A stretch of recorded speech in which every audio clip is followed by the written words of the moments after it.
বাড়িতে গিয়ে খেয়ে নিস।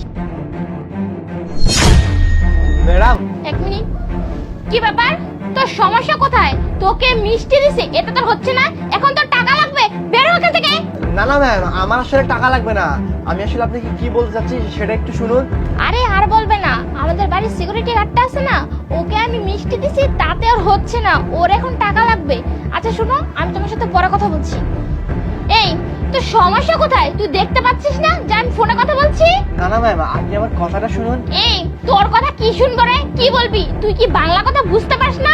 তোকে বলছি তুই এখান থেকে যা, মিষ্টি দিচ্ছি তাতে হচ্ছে না, এক কাজ কর, বাড়িতে যা, বাড়িতে গিয়ে মিষ্টি খা। আর ছোট লোক না এমনই হয়, কিছু দিলে না আরো কিছু খায়। না না ম্যাম, আমার টাকা লাগবে না, আপনি শুধু আমার কথাটা শুনুন একটু। এই শোন, তোকে ভালোভাবে বলতেছি যে তুই এখান থেকে যা, আর টাকার জন্য আমার মাথার উপর কিন্তু নাচবি না। তোদের মতো ছোট লোকরা না আমার খুব ভালো করে চিনে আছে। দেখ, তোকে আবারও বলতেছি যে আমার মাথা খারাপ করিস না, আর তোর সাথে কথা বলার মতো সময় আমার কাছে নাই। যা এখান থেকে যা। না না ম্যাম, আমার কিচ্ছু লাগবে না, আপনি শুধু আমার কথাটা শুনুন, একটু বোঝার চেষ্টা করুন। ও, এখন বুঝতে পারছি যে তোর মতলবটা কোথায়। বাড়িতে আমি একলা আছি আর আমার সাথে এখন মিষ্টি মিষ্টি কথা বলবি, আর বাড়ির মধ্যে চলে যাবি, আর গিয়ে চুরি করে সব পালিয়ে যাবি, তাই না?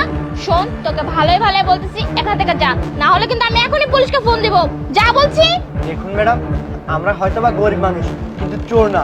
এরকম মিথ্যা অপমান আমাদেরকে দিবেন না। এই চুপ কর, চোরের মায়ের বড় গলা, বুঝতে পারছিস? তুই এক কাজ কর, তুই এখান থেকে যা, আবারও বলতেছি তুই এখান থেকে যা, না হলে কিন্তু আমি পুলিশকে ফোন দেব।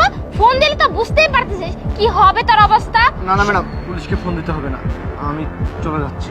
শোন, এই তো ভালো, বুঝছিস? আর দ্বিতীয়বার যদি এসে দেখছি তোকে এখানে, তাহলে তো খবর আছে, বুঝতে পারছিস? তাড়াতাড়ি এখান থেকে বের হ।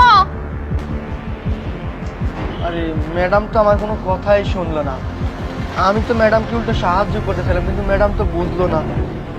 এতগুলো টাকা এখন আমি কি করি? মনে হচ্ছে উপরওয়ালা আমার কথা শুনছে, যার জন্য উনি আমাকে এতগুলো টাকা দিয়ে সাহায্য করছে।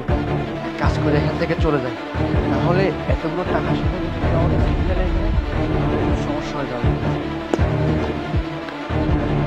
আরে আমি চিল্লাচিল্লি করতেছি না, আসলে আমাদের বাড়ির সিকিউরিটি গার্ডটা আছে না, ওর না অনেক সমস্যা, আমি সবকিছুই শুনছি। ওকে না একটু সাহায্য করা দরকার। সাহায্য? কিসের সাহায্য?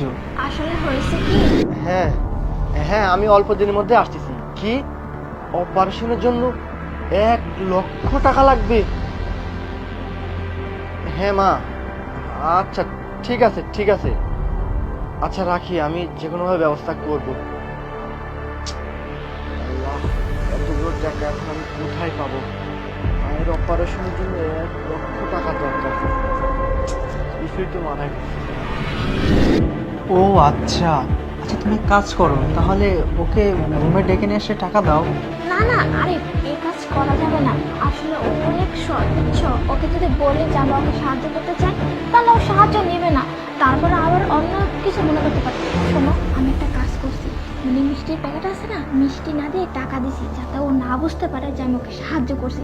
আর ও তো নিতে চায় নাই, এই কারণে ও চিল্লাচিল্লি করতেছে, কিন্তু আমি ওকে বুঝতে দেয়নি যে আমি ওকে সাহায্য করতে চাই। শান্তা, এক হাত দিয়ে সাহায্য করলে যেন আর এক হাত না জানতে পারে। তুমি খুব ভালো কাজ করছো। আসলে আমাদের উচিত আমাদের সমাজে যারা গরিব মানুষ আছে তাদের পাশে দাঁড়ানো। যাই হোক, তোমার কাজে আমি অনেক সন্তুষ্ট হয়েছি।